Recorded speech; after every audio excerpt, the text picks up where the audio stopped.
Hello, everybody. Joseph Anthony Amoroso from the Archangelic Calendar, and today I'm going to discuss the law of attraction versus the multiverse timeline versions of creating our own reality.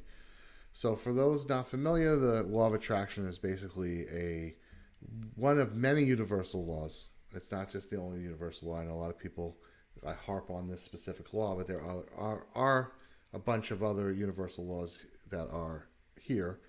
Um, that states that you will attract yourself whatever you're giving the vibration off of, it will come into your life. And that is a really simplistic way to look at the multiverse theory, which I'm going to go into in a moment. But it really is going to depend on where your consciousness is at. So if you are, in a state of wonder of the universe, if you're in a state of, you are a part of the universe, but you're looking up at it, the law of attraction may work for you. I mean, it may work in that way because that's basically where your understanding is. But if you've evolved to a point where you are the universe, you are all of creation, you are, infinitely expanding creator source, then that is not going to really work as well for you. And I know that a lot of people then would be, when they become to a certain point of understanding that the law of attraction really starts to kind of backfire on them in that way. And the reason for that is because your understanding is so much further. So your your cognitive mind is going to need some sort of other um, explanation, some other sort of system to hold itself, in place here. So the mechanics of what is happening, and again, like the law of attraction fits into this here in its own unique way, but it is not exactly how the modality is working. So in the multiverse, every single possibility exists. It doesn't matter how far fetched it may seem. It doesn't matter um, how unrealistic it may be. It has to exist somewhere. So there's somewhere on in the infiniteness of reality of creation of existence where I am you, you are me, Donald Duck is your neighbor, and you know Mickey Mouse is the other guy next door. So it has to be, and the reason why that has to be is because every single possibility must exist. And the reason why that is because if we look back to, we think back to, we feel back to when creation, physicality started. And again, it doesn't matter if you believe it started at the Big Bang or beforehand. It became a question of there was a consciousness, a grand consciousness, that just asked what it was. And then through that, all sorts of creation happened. Everything you can imagine, people, planets, and on that became different layers of reality where these things existed in just slightly different forms. Because this consciousness is so much more advanced than we could even ever comprehend, and we never will be able to comprehend unless you're the sum of the whole. And obviously, you see what the sum of the whole is. It's an infinite, just in this universe, it's an infinite amount of life, an infinite amount of things that are there. So, that being said, when we think of something new or we think of something, hey, I want that, all possibilities start to take form. And what these are different timelines, so different universes where you can play and you can live and exist and do all those things. But these timelines are there. So how does one access these timelines? So now we're going to basically pin off of what the law of attraction says, except now we're going to expand it a little bit further.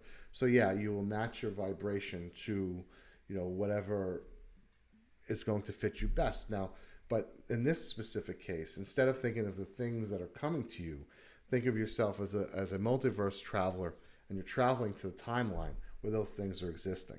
So it gives you a little bit different of a perspective of how the macro works. So instead of having, just things coming to you and all these blessings coming from the sky, you're actually going to a place where this is existing already. There is nothing there that has not existed beforehand. You're just kind of catching up to that timeline. So this does bring a lot of other questions that you may have to ask yourself. Is that, well, if I'm in this conscious reality, what happens to the people that are in the other conscious reality? Well, that's a little bit of an unknown there, because it could be, you could just be a shadow of, that person's cognition, and that person's cognition could be in a reality where, they're the Queen of Spain. It doesn't matter where they actually are. So there's a lot of questions in that. And now, through consciousness, there's more questions than answers, obviously. So, you're the only one that you can prove that exists, because your consciousness is the only thing that can be proven here, right? Your consciousness is the only thing that you can actually, hang on to and say, okay, well, this is real.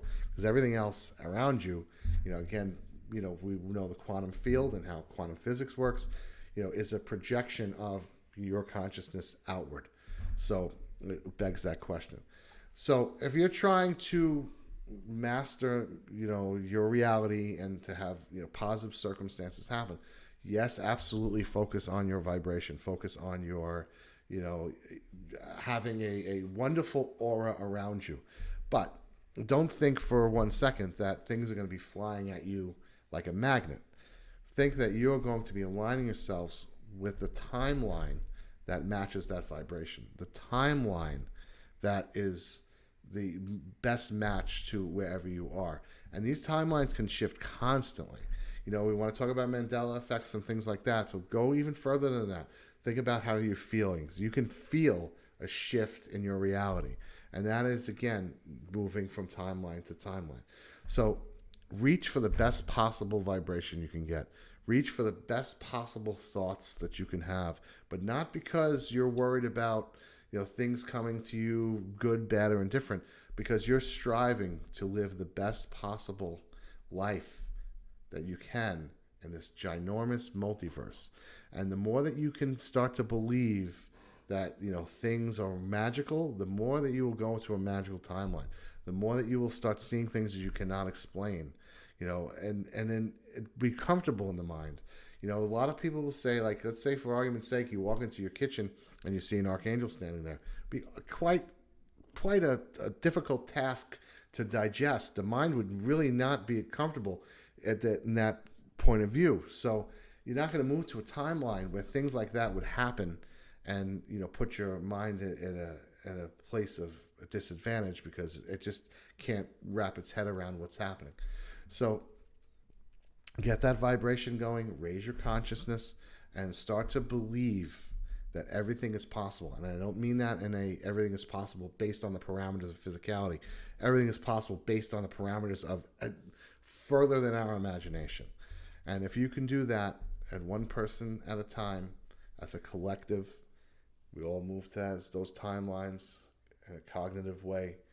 We change the world around us. We change our dynamic.